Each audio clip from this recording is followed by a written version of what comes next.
So what I want to do is give the basic rundown of what other companies do versus what Staff Elements is going to be designed to do. So other vendor management systems that exist out there focus primarily on the client, and of course under the client is the job order. So the client has a need, they put the job order in the system. All the other vendor managed companies supply candidates and connect those candidates to the job order.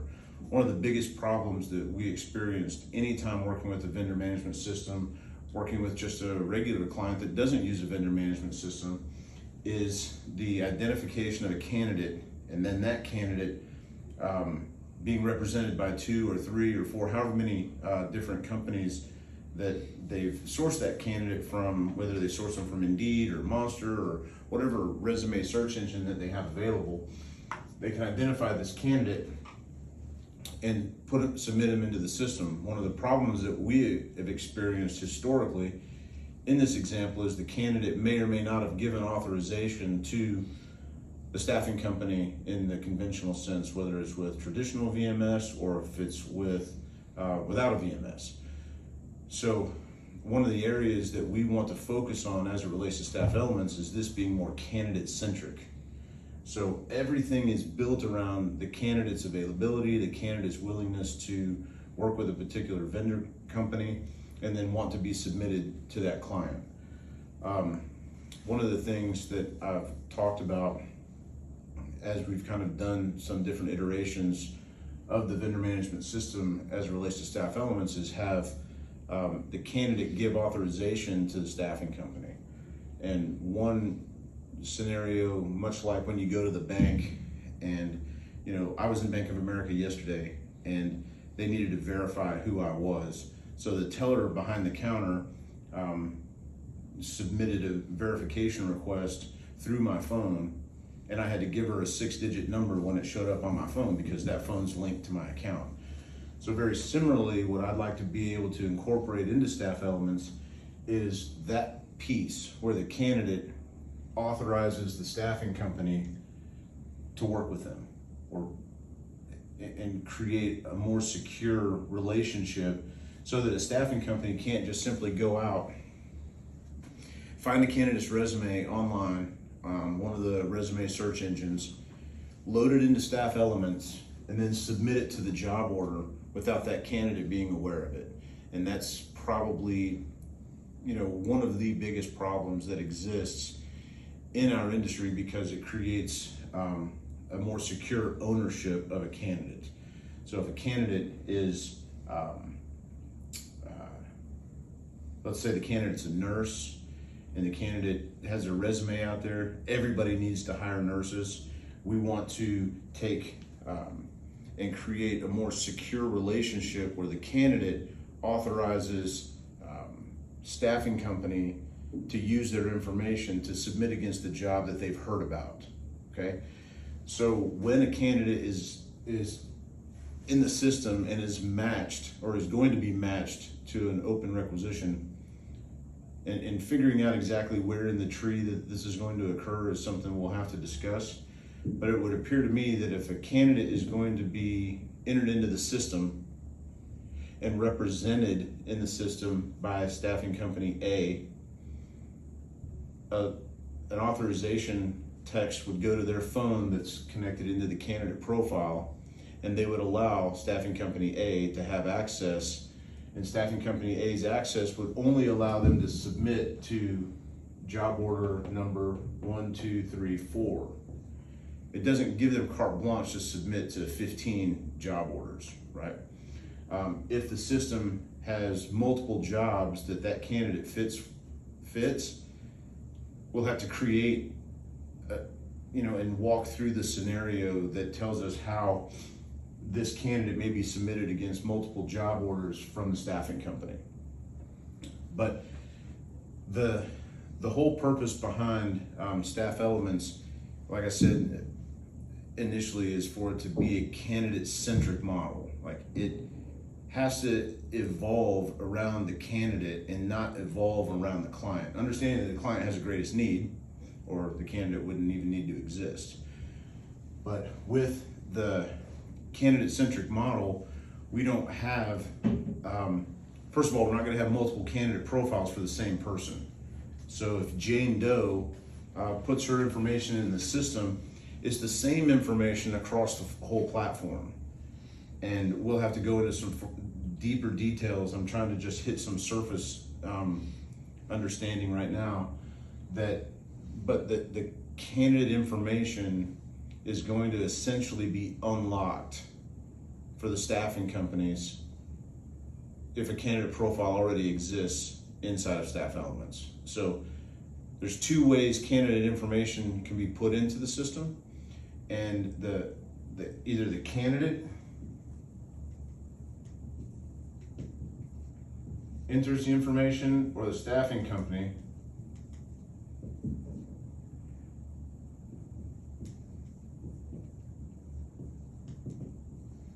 So if a profile is created in the system, the same scenario is going to have to exist for candidate to give authorization. So if staffing company A identifies John Doe, takes John Doe's information and uploads it into the Staff Element system, that's going to be the beginning of that candidate profile, only to the point at which the staffing company can put information in. It's going to have to then be validated by the candidate. So if the staffing company enters the information into the system, it's going to have to send a profile completion link to the candidate's email that the staffing company puts into the system. So if candidate gives the, whatever their email address is, when the staffing company puts it in there, we're going to have to, and again, I'm spitballing to a certain degree. I haven't figured out exactly the flow of this work, but staffing company builds a profile for the candidate's going to have to complete the profile. The candidate is the only one that can complete the whole profile by themselves, and through that profile give access to any staffing company they want to work with. Now, what will organically over time, if the candidate updates information, that same information is going to be available for every staffing company that is linked to that candidate, okay? So the objective here is when the candidate updates profile information, updates pay record information, updates availability, whether they're on a contract or if they're on a contract, or if they're available for a perm assignment, if they relocate, all of this information is going to be inside of the candidate profile and gets updated across the network for everyone that's connected to them, be that staffing companies or even clients for that matter. So, and we'll get into the client piece later. So the whole purpose, again, of this system, and I want to continue to reiterate this, is it's built, housed, maintained, and expanded by the candidate information, not staffing company information, not the client information. Now, like I said before, the client has the greatest need, but the candidate is the driving factor here. If any of their information changes, then all parties that are associated with it need to be aware, okay? So there's two components to that candidate profile. So there's the candidate building their own profile component, right? Or the staffing company starting the build of the profile, and the candidate get notification that the staffing company has, begun their profile. Please log in here to complete it. So that's one piece of the candidate profile. Then there's the job component to the profile. And what I mean by that is the candidate is going to have their resume naturally, but they're also going to, within that candidate profile, select skill sets that they are competent in. Let's go back to a nurse. If a nurse specializes in, say, pediatrics or pediatric oncology or oncology, all three of those could touch each other, right? In as far as this nurse is concerned. So she may be available inside of our database and searchable based on pediatric background, pediatric oncology background, or just oncology background.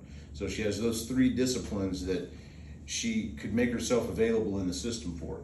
She could also just say, I'm willing to work as a staff nurse, where she could work in pediatrics as a staff nurse, or just period as a staff nurse. That opens her up to a lot more job opportunities. And I think when they click on this, it would, so like if they had a button that said, you know, staff nurse, and they select that as their, one of their skill sets, in parentheses, it's going to say 375 open positions that match just staff nurse. It would basically look at our systems, you know, our job order system, or our, excuse me, the job order piece of our system that says, you know, this job is a staff nurse, and for every staff nurse position we have in here, these are the number of positions that she matches if she's just a staff nurse, right? So as she gets more granular and she, you know, wants to do peds, she clicks that button, it's going to show 47 open jobs. Pediatric oncology, when she adds this skill set, it's going to say there's only 3 jobs, so on and so forth. So the more granular they become, the less number of jobs, obviously, that are going to be profiled in the system that match that need. Let's take it to a developer perspective. Let's say you've got a person that works in, you know, that's a developer that works, you know, let's say they're a Java developer. And then every core competency that they're associated with that's attached to being a Java developer, the same scenario presents itself. If we have a job order in the system that says, you know, Java developer, whatever GUI interface, whatever database structure, and they've listed it, they're going to be, you know, a higher percentage match if their skill set equals what the job order details. And again, we'll go into the job order piece at a later date. But right now, you know, so when the candidate builds out his or her profile, it's going to say more and more about what they do specifically that's outside of the resume. For instance, a staff nurse may not highlight on their resume that they're only a staff nurse. They may highlight a couple of other pieces. They may have some management experience. So if they put them in the skill set, when you look at the resume, you'll be looking at that to support the data that the nurse put in. Granted, some candidates may put more information in here than their resume identifies. So that's right now, I don't know how a system solves that problem, but I digress. So the whole purpose here, getting back to the candidate profile, there's 2 functional pieces of the candidate profile. There's either the staffing company entering the candidate information into the database, and then a link going out to the candidate's email that says, please complete your profile as started by staffing company A. So they log in and they put in, you know, more particular information, and they certainly fill out their skill set section. So once that's done, they can in that system, or when they're in their candidate profile, they can authorize staffing company that started their profile build to represent them for job order 1, 2, 3, 4. Okay. No further, you know, verification needs to be made. If staffing company starts it, sends it to candidate completes their profile, validates them as the staffing company that they're using, and will allow them to submit to job order 1, 2, 3, 4. So the staffing company will begin essentially the matching process of Jane Doe candidate profile build in association with job order 1, 2, 3, 4, and that goes out in a link to the candidate. Candidate receives the link, completes the profile, authorizes staffing company, authorizes submittal to this job order. Okay, and that will take us, you know, essentially through the submittal process. Once the candidate has validated all these pieces that I just reviewed, they are now live in the system and can be matched against this job order. It doesn't happen automatically, at least in my mind right now, it doesn't happen automatically. Perhaps if all the information is correct and the candidate validates that information and the submittal record information is correct as it relates to pay detail, the candidate's compensation, if all of that matches up, once the candidate acknowledges the profile creation with this staffing company against this job order, perhaps when they finish it, and again, I'm just kind of spitballing here, perhaps when they do validate it, it automatically submits them to the client. So we can talk about that in detail as well. So I don't want this to go on forever because we could just keep talking forever, or I guess I could keep talking forever. The important detail to note, and I just want to reiterate that this is candidate-centric, candidate-specific, and I'll go over again at a later date how when the candidate manipulates data inside of their system, inside of their profile, it updates automatically to all the staffing companies that have been given access to their profile. What this will eventually create is an elimination of those companies out there that take candidate data, grab it, submit it to the client returning and saying, yes, I'm interested in this candidate, and then the staffing company going out and talking to the candidate, hoping that they would be interested in the job. So it cuts down unnecessary abuse of client time, unnecessary abuse of candidate information. And then probably one of the more important pieces is when you have a number of companies inside of the VMS tool competing for the same candidate pool, it does establish clear, direct lineage between the candidate and the staffing company that actually procured them, actually presented them the job. Because when you get to the presentation piece, if the candidate's in the system, okay, and you presented them an opportunity and they're interested in the job, they have to validate that staffing company and the staffing company and the candidate are going to work together on this open job requirement. And then it will also allow the staffing company we'll have to figure out the working mechanisms behind that candidate saying, yes, staffing company, I want to be represented for this position, but I also want you have my authorization to represent me for all staff nursing positions inside of the system that may be across multiple clients in several different cities. Okay, so this kind of kicks things off in the beginning.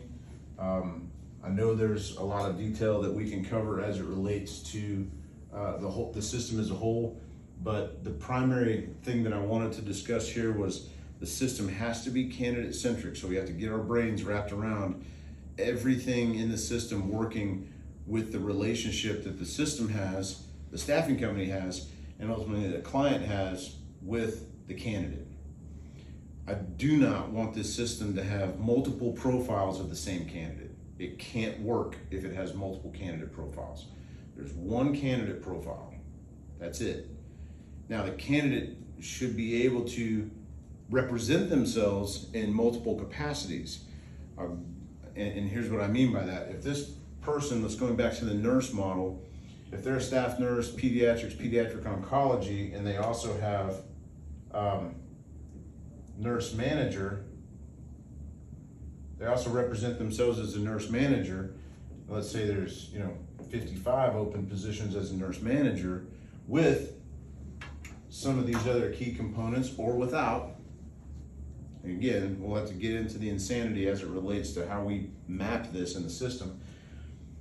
They should be able to load resume 1, resume 2, resume 3, or we can call them profiles or whatever you want to call it. But for instance, if you looked at my background, I have a resume that would be specific to my clinical experience in healthcare.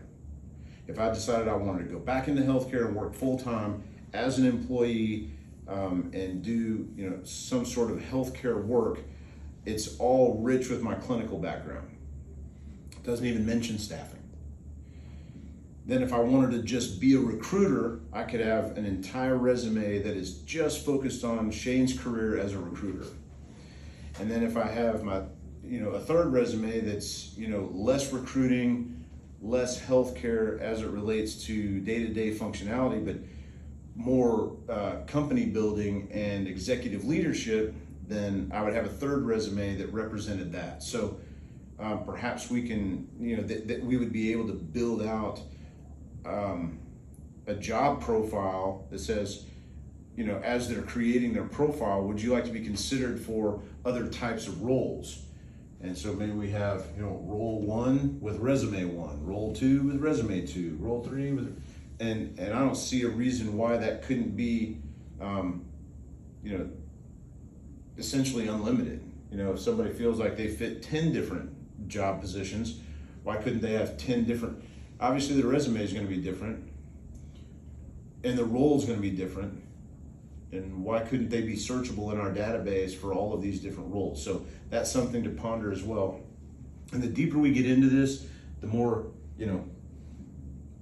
wormholes, if you will, we're going to find ourselves going down. So I want to, with the first iteration that we develop, I don't want to limit ourselves, but I want us to be able to develop it and have some core understanding of the basic pieces and knowing that we can bolt other pieces on as we grow down the road. But if we don't know what the kind of macro perspective is, from a mindset, then maybe we limit ourselves in our development process if we don't know where this can go or needs to eventually go.